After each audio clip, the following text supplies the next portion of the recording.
जय हिंद दोस्तों, आप सभी का स्वागत है अपने YouTube चैनल स्मार्ट GS 2.0 पर।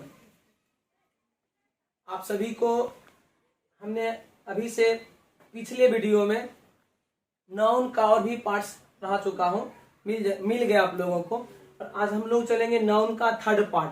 ठीक है, नाउन को हमने नाउन मतलब संज्ञा को हमने आपको खंड वाइज खंड करके पढ़ा रहा हूँ। ठीक है, अगर इसमें किसी प्रकार की कोई समस्या हो तो आप लोग कमेंट में लिखते रहे। बाकी आप लोगों को पूरा वीडियो जो है ना टॉपिक वाइज में देते जा रहा हूँ। ठीक है, यानी अभी जो मैं स्टार्ट करने वाला हूँ ग्रामर का ना, वो था मॉडर्न क्लासिफिकेशन ऑफ नाउन, यानी आधुनिक प्रणाली के तौर पर जो है ना, आधुनिक प्रणाली के तौर पर यानी नाउन को संज्ञा को कितने भागों में बांटा गया है। इससे पहले हम लोग पढ़ा था there are 5 types of noun, यानी 5 टाइप्स ऑफ नाउन मतलब संज्ञा का 5 प्रकार को ओल्ड के तौर पर हम लोग पढ़ चुके हैं, यानी proper noun, common noun, collective noun, material noun और एब्स्ट्रैक्ट नाउन हमने इससे पहले पढ़ चुका। लेकिन अभी जो मैं पढ़ने वाला हूँ ना, वो मॉडर्न क्लासिफिकेशन ऑफ नाउन, यानी क्या, जो आधुनिक पद्धति आधुनिक प्रणाली के तौर पर जो बांटा गया है खास करके ना, उसके बारे में हम लोग पढ़ने वाले हैं। Modern classification of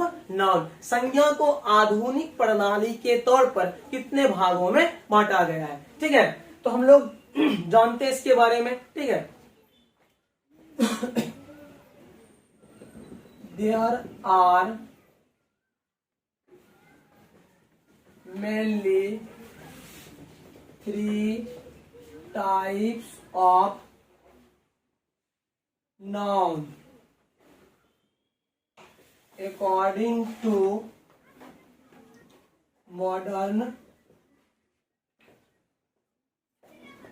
classification of noun यानी कि there are mainly 3 types of noun according to the modern classification। ठीक है, यानी आधुनिक प्रणाली के तौर पर जो है ना, वो संज्ञा को मुख्य रूप से 3 भागों में बांटी गई है। कितना भागों में? 3 भागों में बांटी गई है। ठीक है, वो 3 भाग कौन कौन सा होगा, यानी how many types of divided, ठीक है, into noun according to modern classification, यानी आधुनिक प्रणाली के तौर पर नाउन को कुल कितने वर्गों में बांटा गया। आधुनिक प्रणाली के तौर पर संज्ञा को मुख्य रूप से 3 भागों में बांटा गया। कितना भागों में? 3 भागों में बांटा गया। वो 3 भाग कौन कौन सा भाग है उसको हम लोग देख लेते हैं। वो 3 भाग में सबसे पहला जो भाग आपका होगा ना, वो होगा आपको प्रॉपर नाउन। क्या होगा? वो होगा आपको प्रॉपर नाउन। प्रॉपर नाउन जैसे कि आपने पहले वीडियो में देख लिया था, बस सेम है। प्रॉपर नाउन का ही मतलब व्यक्तिवाचक संज्ञा। क्या? व्यक्तिवाचक संज्ञा। ये आपका हो जाएगा, ठीक है, व्यक्तिवाचक संज्ञा। व्यक्तिवाचक संज्ञा क्या? Proper noun. ठीक है, 2 नंबर में आपको हो जाएगा काउंटेबल नाउन। क्या हो जाएगा? Countable noun. ठीक है, काउंटेबल नाउन, इसे हम लोग क्या हिंदी में कह सकते हैं? गणनीय संज्ञा। क्या? गणनीय संज्ञा। ठीक है, गणनीय संज्ञा। ठीक है, और थर्ड आपका हो जाएगा अगणनीय संज्ञा, अनकाउंटेबल नाउन। क्या हो जाएगा? अनकाउंटेबल, अनकाउंटेबल नाउन, यानी इसको हम लोग कह सकते हैं अगणनीय संज्ञा। क्या कह सकते हैं? अगणनीय संज्ञा। यानी 3 रूप 3 टाइप में बांटेंगे, 3 प्रकार में बांटेंगे। क्या? संज्ञा को मॉडर्न क्लासिफिकेशन के तौर पर, आधुनिक प्रणाली के तौर पर। ये तो एक बार रिवीजन हम लोग कर ले तो कहीं ज्यादा अच्छा होगा, और बीच बीच में आप इसे जो है ना नोट करते जाएं। ठीक है, और यदि अच्छा लगे ना इस वीडियो को और दोस्तों के पास में भी भेजें। सब्सक्राइब करना जो है ना मत भूलें। ठीक है, आगे बढ़ते हैं, ध्यान दीजिए। There are mainly 3 types of noun according to modern classification, यानी आधुनिक प्रणाली के तौर पर जो है ना, आधुनिक प्रणाली के तौर पर नाउन अर्थात संज्ञा को 3 भागों में बांटा गया। वो 3 भाग कौन कौन सा है ना, उसके बारे में हम लोग जाने। पहला भाग प्रॉपर नाउन, मतलब जिसे हम लोग व्यक्तिवाचक संज्ञा कहते हैं। कौन सा? व्यक्तिवाचक संज्ञा। दूसरा आपका हो जाएगा काउंटेबल नाउन, मतलब क्या? गणनीय संज्ञा। ठीक है। थर्ड आपका हो जाएगा अनकाउंटेबल नाउन, मतलब अगणनीय संज्ञा। चलिए हम लोग बारी बारी से इसकी परिभाषा भी अच्छा से जानते हैं। ठीक है। अब परिभाषा के तौर पर हम लोग ले लें इसको, तो आप लोग इसको रोक करके ना आप लोग नोट करते भी जाए। ठीक है। चलिए आगे देखिए क्या है। ठीक है। अब सबसे पहला पार्ट हम लोग पढ़ लेते हैं कौन सी का? तो प्रोपर नाउन का। ठीक है। एक नंबर में हम लोग सबसे पहले पढ़ लेते हैं क्या? प्रोपर नाउन, मतलब व्यक्तिवाचक संज्ञा। क्या? व्यक्तिवाचक संज्ञा। हम क्या लिखेंगे? A proper noun is the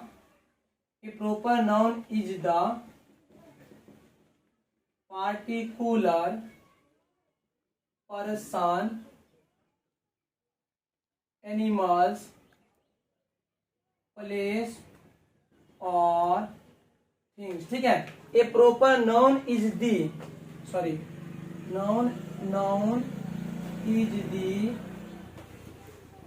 name of particular person, animal, place और थिंग्स। यानी a proper noun is the name of particular person, animal, place और थिंग्स। यानी किसी खास व्यक्ति, खास वस्तु, खास जगह, खास जानवर इत्यादि के नामों को व्यक्तिवाचक संज्ञा कहा जाता है। यानी ए प्रॉपर नाउन इज दी, ठीक है, name of particular person, animal, place और थिंग्स। यानी किसी खास व्यक्ति, खास वस्तु, खास जगह, जानवर इत्यादि के नामों को ही क्या? व्यक्तिवाचक संज्ञा कहा जाता है। जैसे कि मान लीजिए व्यक्तिवाचक में केवल एक चीज आने वाले होंगे, जिसमें किसी एक व्यक्ति, केवल एक वस्तु, ठीक है, किसी स्थान, किसी जगह या फिर कोई जानवर का चर्चा हो, लेकिन क्या केवल एक का ही भाव स्पष्ट हो ना, वो कहलाएगा आपका क्या? व्यक्तिवाचक संज्ञा। क्या कहलाएगा? व्यक्तिवाचक संज्ञा। हमने इससे पहले भी आपको छोटा सा रूप में चर्चा कर चुका हूं, फिर आप लोग विस्तार से जाने। ठीक है। मान लीजिए यहाँ पर आपको रहेगा यदि, ठीक है, कि Ram is a good boy. Ram is a good boy कहा गया, तो राम एक अच्छा लड़का, चर्चा किसका किया गया है? तो केवल राम का, राम का एक खास आदमी के लिए किया गया। इस कारण से ये आपका हो जाएगा क्या? व्यक्तिवाचक संज्ञा। क्या हो जाएगा? व्यक्तिवाचक संज्ञा। उसके बाद यदि आप सेकेंड एग्जाम्पल जान जाइए, ठीक है, सेकेंड हो जाएगा आपका, ठीक है, Patna is the capital of Bihar. ठीक है। Patna is the capital of Bihar, यानी बिहार की राजधानी कहाँ है? पटना है। बिहार राजधानी कहाँ है? पटना है। यानी आपका पटना भी जो हो जाएगा वो क्या हो जाएगा आपका? ये हो जाएगा प्रॉपर नाउन। मतलब क्या? यहाँ पर केवल एक ही जगह का जो है ना, एक ही सिटी का चर्चा यहाँ पर चल रहा है। इस तरह से अनेकों एग्जाम्पल अगर हम ले लेना, ये कहलाएगा आपका क्या? व्यक्तिवाचक संज्ञा। क्या कहलाएगा? व्यक्तिवाचक संज्ञा। अगर मैं थर्ड की बात करूं ना, तो दी, ठीक है, अर्थ इज, ठीक है, वेरी अराउंड। ठीक है। दी अर्थ इज वेरी अराउंड। दी अर्थ तो केवल एक है, पृथ्वी क्या है? केवल एक है। दी अर्थ आपका क्या कहलाएगा? कहलाएगा प्रॉपर नाउन, व्यक्तिवाचक संज्ञा, क्योंकि यहाँ पर केवल एक का ही चर्चा किया जा रहा है। ठीक है। हमें आशा है कि आप लोगों को अच्छी तरह से समझ में आता होगा। सेकेंड आप लोग जान जाइए, सेकेंड आपका क्या होगा? वो होगा आपका काउंटेबल नाउन। क्या हो जाएगा? काउंटेबल नाउन, मतलब क्या? गणनीय संज्ञा। दूसरा टॉपिक हम लोग देख लेते हैं, काउंटेबल नाउन, यानी इससे हम लोग कहते हैं क्या? गणनीय संज्ञा। क्या? काउंटेबल नाउन मतलब क्या? गणनीय संज्ञा। ठीक है। If we count any objects, if we counted any objects are easily, ठीक है, so the noun, ठीक है, noun as काउंटेबल नाउन। ठीक है। देखिए एक बार फिर से, तो इफ वी काउंट, ठीक है, if we count any objects are easily, यदि हम किसी भी वस्तुओं को आसानी से गिनती कर लेते हैं, क्रमबद्ध रूप से भी गिनती कर लेते हैं, ठीक है, so known as countable noun, इस प्रकार का ही संज्ञा क्या कहलाएगा, गणनीय संज्ञा। किसी भी प्रकार की वस्तु को आसानी से गिनती कर सकते हैं, उसमें किसी प्रकार की कोई झंझट नहीं हो, तो इसे ही इस प्रकार की संज्ञा को ही हम लोग क्या कहते हैं, इस प्रकार की संज्ञा को ही हम लोग कहते हैं क्या, गणनीय संज्ञा, क्या, गणनीय संज्ञा। अब आप मान लीजिए अच्छा से गिनती आसानी से कर सकते हैं, तो इससे पहले यदि आप लोग पढ़े हैं ना, तो proper noun, common noun, collective noun, material noun, abstract noun, तो प्रॉपर तो केवल आपका प्रॉपर हो ही जाता है, यानी व्यक्तिवाचक संज्ञा जो है ना वो तो प्रॉपर है, खास है, ठीक है। लेकिन अब बात हो जाए आपका कॉमन नाउन का और कलेक्टिव नाउन का, तो शॉर्ट तरीका में आप लोग जान जाइए कि कॉमन नाउन और कलेक्टिव नाउन का जितना भी एग्जाम्पल होगा, उदाहरण होगा, वो सब कुछ आपका किसमें आ जाएगा, तो काउंटेबल नाउन में आ जाएगा। एक बार फिर से, ठीक है, कॉमन नाउन और कलेक्टिव नाउन का जितना भी एग्जाम्पल होगा, उदाहरण होगा, सारे आपको जो है ना वो एग्जाम्पल किसका बन जाएगा, तो काउंटेबल नाउन का बन जाएगा। किसी प्रकार की कोई समस्या नहीं। चलिए इसमें क्या आ सकता है, मान लीजिए अगर हम लोग बात करें अगर यहाँ पर, ठीक है, यहाँ पर बात करें अगर एनिमल्स का, ठीक है, एनिमल्स मतलब क्या, जानवर को भी आसानी से गिना जा सकता है, ठीक है। यहाँ पर बात करें अगर हम लोग, ठीक है, बर्ड्स का, पक्षी का, तो उसको हम लोग एक एक करके गिनती आसानी से कर सकते हैं, ठीक है। अगर समूह की बात किया जाए ना, तो समूह में भी अगर कोई आदमी है ना, कोई वस्तु है, कोई जानवर है, तो आसानी से उसे गिनती किया जा सकता है। ये आपका क्या कहलाएगा, ये आपका कहलाएगा काउंटेबल नाउन, ठीक है, आसानी से गिनती किया जाने वाला ही नाउन कहलाएगा क्या, काउंटेबल नाउन, ठीक है। यानी एवं प्रकार से अगर हम लोग जाने तो कॉमन नाउन और कलेक्टिव नाउन जो भी होगा एग्जाम्पल किसका हो जाएगा, वो आपका हो जाएगा किसका, तो काउंटेबल नाउन का। यहाँ तक किसी प्रकार की कोई समस्या नहीं। चलिए अब बात करते हैं अनकाउंटेबल नाउन का, किसका, अनकाउंटेबल नाउन का, ठीक। तो हम लोग देख लेते हैं एक बार इससे भी, अनकाउंटेबल नाउन, ठीक है। तो हमने पढ़ा था 5 टाइप अगर नाउन का ना, उन 5 टाइप में जो आपका 2 टाइप बच जाता है, मटेरियल नाउन और एब्स्ट्रैक्ट नाउन। आप समझ लीजिए कि मटेरियल नाउन और एब्स्ट्रैक्ट नाउन को जोड़ करके बनाई गई है आधुनिक तौर पर क्या चीज, तो अनकाउंटेबल नाउन, क्या, अनकाउंटेबल नाउन, ठीक है। If we do not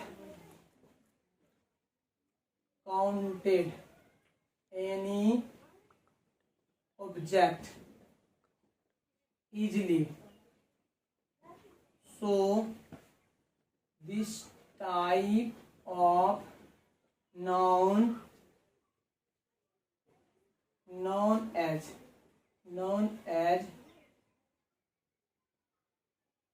uncountable noun, ठीक है। एक बार परिभाषा हम लोग देख लें क्या होगा, if we do not counted any object easily, so this type of noun as uncountable noun. यदि हम लोग संज्ञा का वैसा प्रकार जिसमें हम किसी भी प्रकार की वस्तु को आसानी से गिनती नहीं कर सकते, तो इस प्रकार का ही संज्ञा क्या कहलाता है, अनकाउंटेबल नाउन। मतलब कहने का क्या, ओल्ड अगर यूनिट की बात करें ना, तो मटेरियल नाउन और एब्स्ट्रैक्ट नाउन को जोड़ करके बनाया गया है क्या, अनकाउंटेबल नाउन। मतलब क्या, अगणनीय संज्ञा। एग्जाम्पल तौर पर हम लोग बात कर लेना, तो मटेरियल नाउन और एब्स्ट्रैक्ट नाउन का जितना भी उदाहरण आपका होगा, एग्जाम्पल होगा, ये सारे कुछ आपका आ जाएगा अनकाउंटेबल नाउन। एक बार फिर से हम लोग देख ले, ठीक है, if we do not counted any object easily, यानी आसानी तरीका से किसी भी प्रकार की वस्तुओं को नहीं गिनती कर सकते हैं ना, ठीक है, this type of noun known as uncountable noun, इस प्रकार का ही जो संज्ञा कहलाता है क्या, अगणनीय संज्ञा कहलाता है। अगर एग्जाम्पल की बात करें तो all the material nouns example and abstract nouns example known as क्या, अनकाउंटेबल नाउन। यानी क्या, द्रववाचक संज्ञा और भाववाचक संज्ञा का जो भी उदाहरण होगा वो आपका क्या हो जाएगा, वो आपका हो जाएगा अनकाउंटेबल नाउन, यानी अगणनीय संज्ञा। बिल्कुल ही गिनती हम लोग नहीं कर सकते। अगर इसमें मैं एग्जाम्पल की बात करूं, ठीक है, मटेरियल नाउन का यानी द्रववाचक संज्ञा का, यहाँ पर बात करें, ठीक है, मिल्क हो सकता है, ठीक है, घी हो सकता है। यहाँ पर अगर बात करें ठीक है, राइस हो सकता है। इस तरह का मापने या तोलने वाले जो भी वस्तु होंगे, जो भी ऑब्जेक्ट होगा, वो आपका क्या कहलाएगा, अनकाउंटेबल नाउन। ठीक है, उसके बाद अगर हम लोग बात करें ना एब्स्ट्रैक्ट नाउन का कुछ उदाहरण, एब्स्ट्रैक्ट नाउन का मान लीजिए इस पर आपको क्या हो जाएगा, ठीक है, नट्टी की बात करें, ठीक है, नट्टी मतलब नटखट, ये भी इसको गिनती नहीं कर सकते है ना। उसके बाद मान लीजिए, ठीक है, चाइल्ड की मैं बात करता हूँ, ठीक है, आपका हो सकता है। फिर ये बॉर्न की बात करते हैं, ठीक है, बॉर्न मतलब क्या, यानी जन्म, ये आपका क्या हो जाएगा, मृत्यु क्या हो जाएगा, ठीक है, अच्छाई क्या, सुंदरता क्या, बुराई क्या, ये सब कुछ आपका अगर एग्जाम्पल हो जाता है वो क्या चीज का, तो अनकाउंटेबल नाउन का। यानी इससे हम आसानी से गिनती बिल्कुल ही नहीं कर सकते, सिर्फ फीलिंग कर सकते हैं, सिर्फ हम उसे महसूस कर सकते हैं, ये आपका कहलाएगा अनकाउंटेबल नाउन। ठीक है, इस तरह से अभी हम लोगों ने क्या किया, विभिन्न प्रकार 5 टाइप जो ओल्ड यूनिट के आधार पर था नाउन को, उस पार्ट को हमने देख लिया। उसके बाद मॉडर्न क्लासिफिकेशन ऑफ नाउन की बात करें, आधुनिक प्रणाली के तौर पर ना 3 टाइप का था। There are 3 types of noun according to the modern classification, यानी आधुनिक प्रणाली के तौर पर 3 प्रकार का आपका हो जाएगा नाउन। क्या आपने पढ़ चुका है इसमें, क्या proper noun, countable noun and uncountable noun, यानी व्यक्तिवाचक संज्ञा, ठीक है, उसके बाद गणनीय संज्ञा एवं अगणनीय संज्ञा। इस तरह से पूरे वीडियो को आप रोक करके इसे देखें, ठीक है, और जो है ना इसे नोट भी करते जाए, ताकि इस तरह का वीडियो अगर आप देखते जाते पूरे ग्रामर का बेस आपका मजबूत हो जाएगा। और ऐसे स्थिति के बाद यदि आप अगर कंपटीशन स्तर तक भी जाते हैं ना, आप निश्चित तौर पर उस एग्जाम को अच्छी तरह से आप जो है ना करके आ सकते हैं। इसमें किसी प्रकार की यदि कोई समस्या होता जाए ना, आप उसे कमेंट बॉक्स में डाल सकते हैं। हम लोग बहुत कोशिश करके, ठीक है, आप लोगों के लिए कड़ी मेहनत कर रहा हूँ इतना, ठीक है, गर्मी में। इसलिए यदि आपको वीडियो अच्छा लगे, ठीक है, तो लाइक, कमेंट और सब्सक्राइब करना बिल्कुल नहीं भूलें। और इस वीडियो को जहां तक संभव हो ना अपने दोस्तों के पास भी निश्चित शेयर करें, ठीक है। इसमें आप लोग कहीं भी कंजूसी मत करें, हो सकता है इससे भी अच्छे टॉपिक आपको वीडियो के माध्यम से मिलता जाएगा। थैंक्स।